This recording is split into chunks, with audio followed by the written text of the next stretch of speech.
na qualidade de editores do livro e boas-vindas ao professor Manuel Duarte Pinheiro, que é o autor do livro. Em primeiro lugar, Dr. António Gil Machado, é sempre um prazer e dizer que de alguma maneira cumprimentar também os presentes, boa-vinda a todos, espero que estes momentos sejam uma oportunidade não só para eu explicar o que é que estava por trás do livro, mas de alguma maneira se tiverem questões e outros aspectos poderá ser voltado. Agradecer também à FNAC em relação a esta disponibilidade dos meios, muito obrigado a quem está a trabalhar também ali. E, basicamente, dizer, a primeira coisa que eu gostava de dizer é, eu julgo que o Dr. António Gil Machado chamou a atenção para um aspecto importante. O primeiro é que há 5 anos achávamos que era importante o tema de imobiliário sustentável e, de alguma maneira, se calhar, em relação, havendo vários exemplos em Portugal absolutamente excepcionais, alguns dos quais estão inclusivamente nesta sala, cada vez mais, de alguma maneira, o timing poderia não ser o timing certo em relação a essa dimensão. E hoje nós sentimos que era o timing certo. E daí que eu julgo que poderá ser em relação a esta abordagem significativa e queria agradecer ao Dr. António Gil Machado o amável convite e o desafio, porque normalmente nós, os académicos, somos muito empurrados por estes desafios do meio empresarial e da perspectiva económica. E por isso, não se importarem, provavelmente dava aqui uma salva de palmas ao Dr. António Gil Machado em relação a essa componente. Muito obrigado. Sem o Dr. António Gil Machado não existiria este livro. O que é que, de alguma maneira, eu gostaria agora de vos explicar? É qual é o racional que está de alguma maneira presente nesta abordagem, ou seja, tenho aqui um conjunto de slides, eu comecei por ter 200, mas achei que depois provavelmente, até porque há um jogo de futebol às 8, não seria simpático e por isso de alguma maneira vou tentar ser sintético. Ou seja, o que é que foi o racional e o que é que é o racional que está por trás de alguma maneira, digamos, deste livro? O primeiro é a consciência de que o imobiliário é importante, e vocês podem perguntar, mas é importante em que termos? Se nós olharmos do ponto de vista dos serviços à economia, ou à contribuição económica, para termos ideia, eu tenho sempre alguma dificuldade, não sendo economista, quando normalmente nos põem 285 bilhões. Eu quando me falam em bilhões fico logo perdido. Basicamente, até porque há os bilhões e os milhões em relação aos americanos. E por isso, em termos de emprego, é uma área absolutamente fundamental, mas nesta equação não é só isso. Se nós olharmos, nomeadamente, para esta equação, um dado na Europa diz-nos que 40% da energia está associada aos edifícios. É óbvio que os edifícios não consomem nenhuma energia se não tiverem as pessoas de lá dentro e as suas atividades. Mas quer dizer, quando nós começamos a pensar que a agenda, nomeadamente a nível europeu e internacional, passa pela energia, e quando pressentimos que 40% está associado à energia, isso faz a diferença. Também sabemos que não é só essa energia, mas as pessoas têm que se transportar para ir para os edifícios onde trabalham, onde eventualmente dormem ou onde fazem todo um outro conjunto de atividades. E por isso os transportes, que são normalmente cerca de 30% do ponto de vista dos consumos energéticos, estão associados. Por isso, associados aos edifícios e ao urbanismo, há de alguma maneira, digamos, importante. E por isso, primeira dimensão, o imobiliário é importante não só em termos de económico, não só em termos do ponto de vista, se olharem bem, em termos de fator bruto de capital de formação, o imobiliário tem cerca de 70%, quer dizer que 70% do dinheiro do país, em vez de estar nos bancos, está uma parte importante nessa dimensão, mas de alguma maneira é significativa. E por isso, o imobiliário é importante do ponto de vista económico, mas é importante também do ponto de vista ambiental. E porquê é que de alguma maneira este casamento não é evidente? Ou seja, quando nós olhamos as estatísticas e muitas vezes os inquéritos, ao contrário do que as pessoas poderiam pensar, muitas vezes nas nossas casas nós passamos algum frio ou calor, eventualmente em relação às nossas habitações, quando o nosso clima supostamente não seria tão agreste. E por isso há aqui uma alteração do paradigma, e nomeadamente altera-se um paradigma. E se eu perguntar a muitos dos colegas que estão aí qual era o paradigma tradicional, não será ali, mas noutras dimensões, tradicionalmente, quando nós perguntávamos o que era o paradigma, as pessoas diziam eram 3. É local, local e local. Associado a componentes diferentes, é local porque tem boas acessibilidades, é local porque eu posso construir e local porque será tem amenidades, tem boa paisagem e outra dimensão. E tradicionalmente esta equação, eventualmente sentíamos que bastava apostar nessa componente para o valor do imobiliário ser seguro e ir aumentando. O que é que mudou? Com a crise subprime e de alguma maneira com a lógica da alteração do mercado de capitais, até eventualmente alguma fobia do setor financeiro a ter património imobiliário, a não ser para fazer eventualmente transações rápidas, esta crise altera esse valor. Por outro lado, também nós temos consciência que aumenta substancialmente, nomeadamente, a regulação. Por exemplo, A eficiência energética, os certificados passam a ser obrigatórios em todos os edifícios, não vou dizer se é bom ou se é mau, não vamos entrar nesta discussão já, pelo menos. E, de alguma maneira, a nova dimensão destes certificados é 2018-2020. Vai ser exigível para essa dimensão que, de alguma maneira, os edifícios comecem a caminhar para os novos, quase zero de energia. E por isso é um salto qualitativo significativo. Ou seja, as questões como o preço da energia, o preço da água, o conforto e, eventualmente, até aparecimento de alguns clientes que valorizam as questões ambientais e as questões até de sustentabilidade, vêm mudar, de alguma maneira, aquilo que timidamente podemos chamar o paradigma do imobiliário. E por isso não basta só local, eventualmente teremos que ter outras dimensões.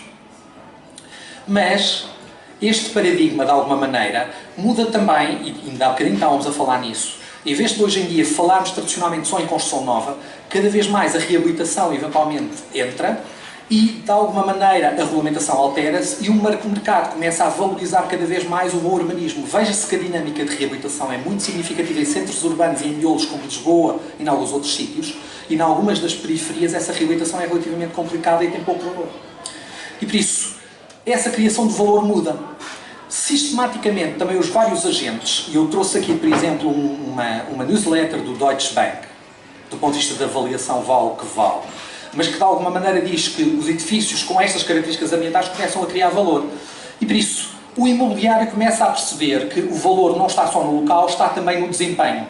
A tradicional venda de pôr um videoporteiro ou um jacuzzi, eventualmente não é suficiente para assegurar em relação a essa dimensão do imobiliário no privado. E no público, os desafios provavelmente serão cada vez mais maiores e mais significativos. E por isso, o paradigma do imobiliário, por um lado, muda-se, mas também tradicionalmente, e para haver um casamento é preciso que duas forças façam coesão nesse sentido, também tradicionalmente a perspectiva do ambiente vai mudando. Ou seja, a perspectiva do ambiente que começa a ganhar na regulação. A regulação vai ter diferentes perspectivas, desde logo atenuar os danos e controlar a poluição, sequencialmente evitar e prevenir com o assumir de as estratégias de ordenamento, a avaliação de impacto ambiental, controle dos riscos da conservação da natureza e depois procurar a possibilidade de compatibilizar o ambiente com a economia e com a sociedade e percebendo que de alguma maneira isso havia ganhos entre as diferentes partes e no fundo assumindo o conceito, por um lado, de desenvolvimento sustentável e por outro lado, a dimensão voluntária. Esse conceito assenta, de alguma maneira, em ter estratégias de compatibilização entre estas três grandes dimensões que são ambiente, economia e sociedade, mas também compatibilização em termos de gerações intergeracionais. Basicamente, ao haver este conceito de desenvolvimento sustentável, a partir dos anos de 87 e, nomeadamente, em 92, vai desafiar os vários setores a procurarem essa sustentabilidade, e, nomeadamente, desde logo a construção sustentável e o imobiliário sustentável, assumindo que têm que ter um ambiente construído que seja saudável, onde nós vivemos, que seja eficiente do ponto de vista de recursos, que assegure os princípios ecológicos e a capacidade de suporte dos ecossistemas e que assegure esta dimensão, nomeadamente em termos de equilíbrio ambiental, social e económico.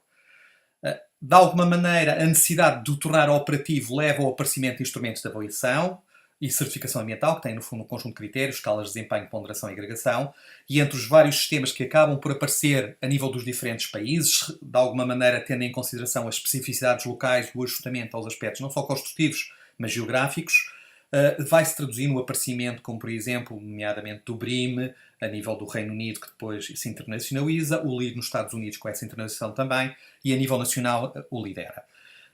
Estas abordagens, e veja-se o exemplo do Lidera, têm de alguma maneira uma perspectiva mais holística, dão prioridade aos aspectos que se percebe que têm maiores impactos e maior possibilidade da construção e do imobiliário se enquadrar, nomeadamente uma boa integração local a nível do solo, dos ecossistemas, paisagem e património, ser eficiente dos recursos, nomeadamente na energia, na água e nos materiais, reduzir as cargas ou reaproveitá-las sempre que possíveis, como é o exemplo dos resíduos, assegurar um conforto ambiental passivo adequado, contribuir para as vivências e dar informação em relação ao uso sustentável.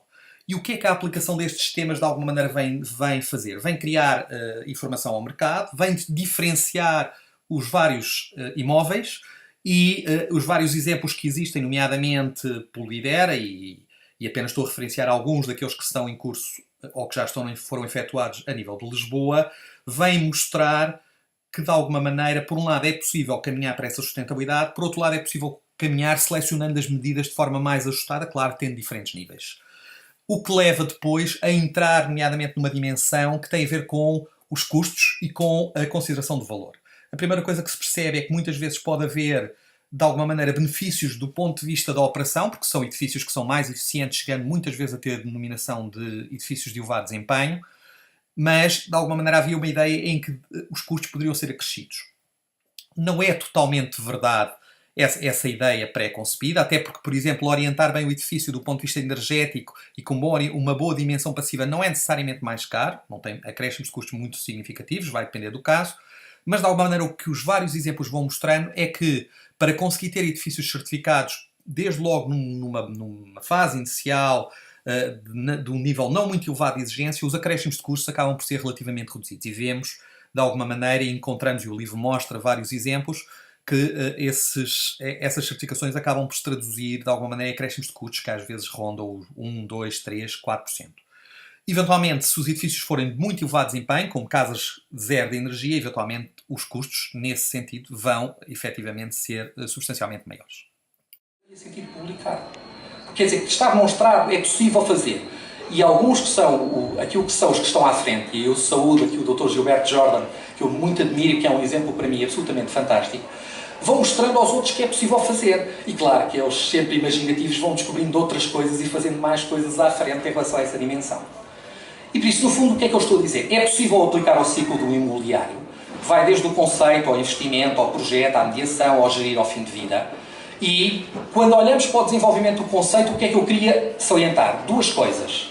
Primeiro, do lado direito, a Câmara de Santarém, nomeadamente um protocolo que estabeleceu connosco, nós fizemos as contas e dissemos assim, bom, se nós conseguimos provar que estes edifícios poupam-vos dinheiro, vocês podem reduzir as taxas de operação urbanística. Nós não queremos que vocês deem nenhum, nós só queremos é que metade da poupança seja distribuída entre vocês e os outros componentes. E sim, e sentámos a uma mesa, fomos ver o que é que aquilo poupava em infraestruturas e no final eles têm um regulamento que diz reduzem 25% em termos das taxas de operações urbanísticas, que é algum dinheiro para quem faz a promoção, não é muito.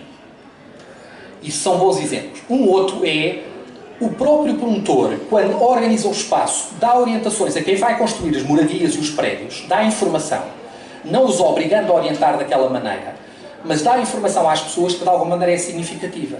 E, por exemplo, este caso aqui é Belas Clube de Campo, em que tem uma carta de mapa solar, em que tem aqui as várias moradias, e as pessoas podem saber como é que podem orientar melhor as moradias e os projetistas, e, eventualmente, se orientarem bem as moradias, tem uma grande tendência, de alguma maneira, digamos, para poupar energia. Aqui do vosso lado direito, que é nomeadamente a reabilitação das janelas de Belém. Claro, pronto, não é necessariamente um edifício barato, mas há outros casos, eventualmente, em relação a essa componente, que é de um fundo, nomeadamente um fundo fechado de Orei, em que o investimento já tem critérios específicos para escolher, de alguma maneira, edifícios que tenham estas características. E por isso, não só internacionalmente, como nacionalmente, isto ocorre.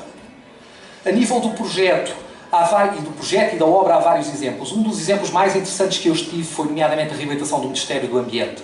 Por acaso, na altura, já foram 11 anos e passados 6 meses ele foi extinto. E por isso, se precisar de extinções de alguns organismos, podem-me contratar para fazer a reabilitação, porque eu asseguro essa extinção logo a seguir, pode ser mal. Agora voltou a haver Ministério do Ambiente. Mas uma das coisas interessantes aqui foi que pediram-nos, então, eventualmente, vocês vão entrar em obra e o que nós queremos garantir é que não há nenhum acréscimo de custo. Mas nós queremos aumentar o desempenho. E eu pensei, isto é uma equação complicada e difícil. Então, o que é que fizemos?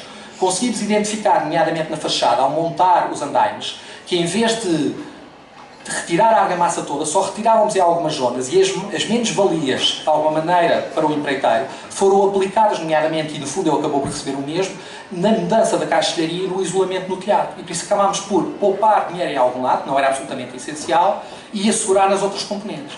E por isso há vários exemplos que têm vindo a aumentar essa componente. Na mediação, este é um exemplo em que a Remax anuncia uma casa, nomeadamente nós certificámos em Matosinhos, isto para estar mais perto do norte, nomeadamente com esta dimensão. E existem, inclusivamente, contratos, alguns dos quais nesta casa, eu não posso citar, entre os quais o aluguer já depende do consumo de energia e de água e o valor que está associado a essa componente. E por isso, ou seja, aquilo que se chama em inglês green leasing. Para além disso, por exemplo, esta foi uma das casas passivas, existe de alguma maneira, digamos, a motorização. No fundo, o que é que o livro vai abordando? Que ao longo do vários ciclos nós conseguimos fazer isso. O que é um momento absolutamente crítico? reparem, vocês como promotores ou as pessoas que são os utilizadores, são vocês que investem e, por exemplo, quem tem os benefícios são quem utiliza, através da locação, através do arrendamento ou compra. E por isso, se por um lado é indiscutível que hoje em dia estes edifícios criam valor, que são edifícios mais, de alguma maneira, mais eficientes energeticamente, poupam água, mais conforto, são mais flexíveis, estão em sítios eventualmente ou podem contribuir para melhorar o sítio, a grande questão, e isso eu julgo que é das equações mais importantes, é fundamental de alguma maneira mostrar às pessoas que estes edifícios criam esse valor e repartir os benefícios, porque senão eventualmente para o promotor é apenas custos e não há esses benefícios. E por isso há esta criação de valor que é absolutamente incontornável. O que nós confrontamos quando olhamos para os edifícios é assim, mas então porquê é que não há estes edifícios? Se eles são assim tão bons, porquê é que não há? E um dos estudos mais importantes, ao David Cameron, que é talvez uma das pessoas mais conhecidas na área do imobiliário no Reino Unido, fez um estudo numa altura certa, em que fez inquéritos aos ocupantes, aos projetistas, aos promotores, e na altura ainda havia investidores imobiliários significativos. E por isso conseguiu uma amostra significativa. E o que é que eu perguntava a cada um deles? Se eles desejariam ter ocupantes, se gostariam de ter edifícios, eles diziam que sim. Se queriam ter edifícios sustentáveis, eles dizem que sim, mas os promotores não nos pedem. Depois a seguir diziam, bem, mas os promotores eventualmente querem ter edifícios, mas os investidores não pagam. Os investidores nós até financiaríamos, mas não há procura, mas os utilizadores dizem que há procura. O que é que nós estamos tipicamente? Estamos tipicamente num círculo negativo. Como é que se altera? Com exemplos excelentes, com informação de valor, eventualmente com alguma regulamentação e com informação e publicação e divulgação. E as ações que a vida imobiliária tem promovido são alguns desses exemplos, e a Iulia também em relação a essa dimensão. O que é que eu espero que venha a ocorrer? E isto é aquela expressão inglesa, wishful thinking. É que nós passemos de um círculo vicioso negativo para um círculo virtuoso positivo. Onde os ocupantes dizem, nós até gostaríamos de ter, os empregos que os fornecedores querem, os promotores querem e os investidores também os querem. E isto é de alguma maneira o desejo. E será possível. Hoje nós conseguimos aumentar e percebemos que aumentamos o desempenho. Já conseguimos ter medidas e edifícios provam-nos. Melhoramos ambientalmente e melhoramos também económica e socialmente. E por isso esse é de alguma maneira o percurso e a abordagem do livro. E eu agradeço-vos a vossa atenção.